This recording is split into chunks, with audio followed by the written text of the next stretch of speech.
Hi. I really want to have a little chat with you about a topic that is often considered taboo among women, and that is of physique change. It's like we should feel ashamed of ourselves if we want to change our physique. And typically what we're looking at is getting more toned, which really actually means gaining a significant amount of muscle and losing body fat sufficient enough to create a definition around those muscles. And somehow wanting that is inappropriate because it demonstrates we don't love ourselves.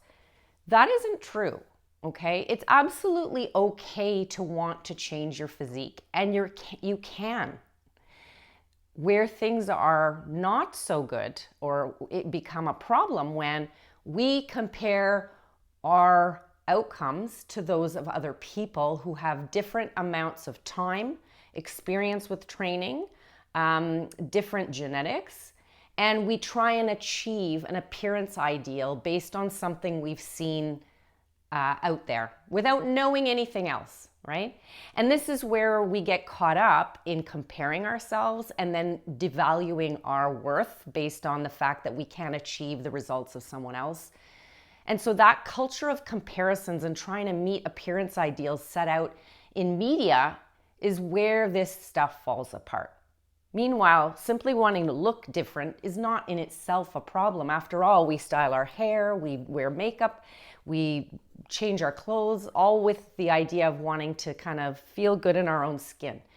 Which, if that's your goal, that's an absolutely valid goal, okay? So now, what is realistic?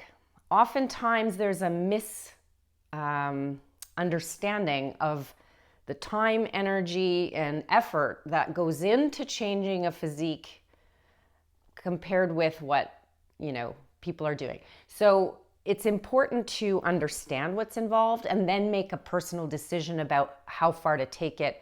And honestly, it all has to start with small steps. You don't get to take a leap and bound to, advanced strategies when you're not nailing the foundation. So what am I talking about? Well, let's take my program, Women Who Want Muscle, first of all. It's designed to help women learn how to lift weights, to do so safely, and to begin to understand progressive overload, this idea of increasing the challenge gradually so that the body has a reason to adapt by increasing muscle mass and strength over time. For many women, this is new and it's not their favorite activity. So there's a lot of struggle with getting the workouts in on a consistent basis, either because life's a bit crazy or this isn't the thing they want to do with their time. And so this limits how quickly they will gain the muscle and strength that the program is designed to give them. So individual results change right there. Someone who's absolutely consistent can get in all their sets and reps every week and then eventually graduate to doing more sets and reps over time and more training days per week will obviously gain muscle a lot faster on the same program on paper as someone else who's still struggling. So that's important. So being realistic about where your obstacles are in terms of achieving those goals is really important. So it's not about the training plan, it's about your life and how well you can adhere to the program as it's meant to be done. So even if applied in the perfect world, in the perfect way, which doesn't exist, then assuming you get that, you can add muscle and strength. Now, the goal is obviously to do so for the purpose of long-term health. Will you get a physique change that's visible from that or not? Again, really depends on, let's imagine two people gaining the same amount of muscle because they've done the same work.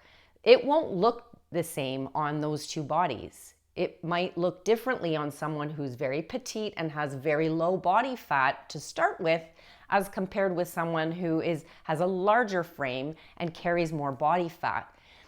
So the degree of leanness is really maybe more what then has to be considered. Leanness is a function of a multitude of things that go far above and beyond a muscle building effort, like a muscle plan. So yes, Building muscle, you may have heard, will change your metabolism over time and accelerate your efforts to lose body fat, but in and of itself won't do anything unless some of those other parameters are addressed. And so again, that's a very individual thing. It comes down to nutritional habits, stress and sleep, which is huge, and your other physical activity profile, specifically cardio, if you want to call it that, how much of it you're doing in a given week and week upon week over time, and also how intense that can be at times. So, it's a lot of other things that go above and beyond simply building muscle that leads to the combination or the cumulative result. And here's the thing, that stuff takes a lot longer than people seem to think. So they join a program and they lift weights for 2-3 months and they're wondering why they can't see something. We're not talking about 2 or 3 months.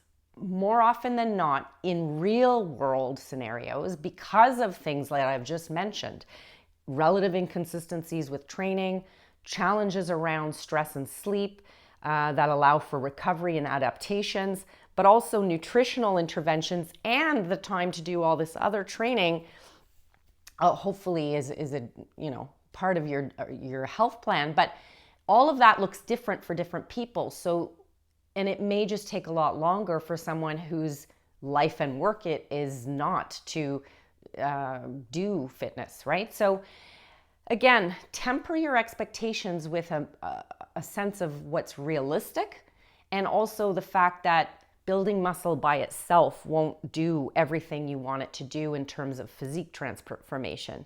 There's a whole host of things that are involved that have to do with your comprehensive lifestyle.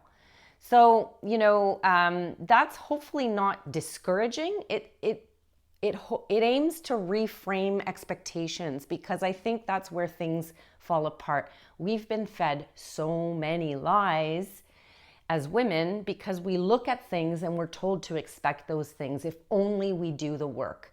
Sure, we're doing the work, but if you think that that's easy or it's going to be short, then you're in for a rude awakening and you're more likely to be frustrated and abandoned.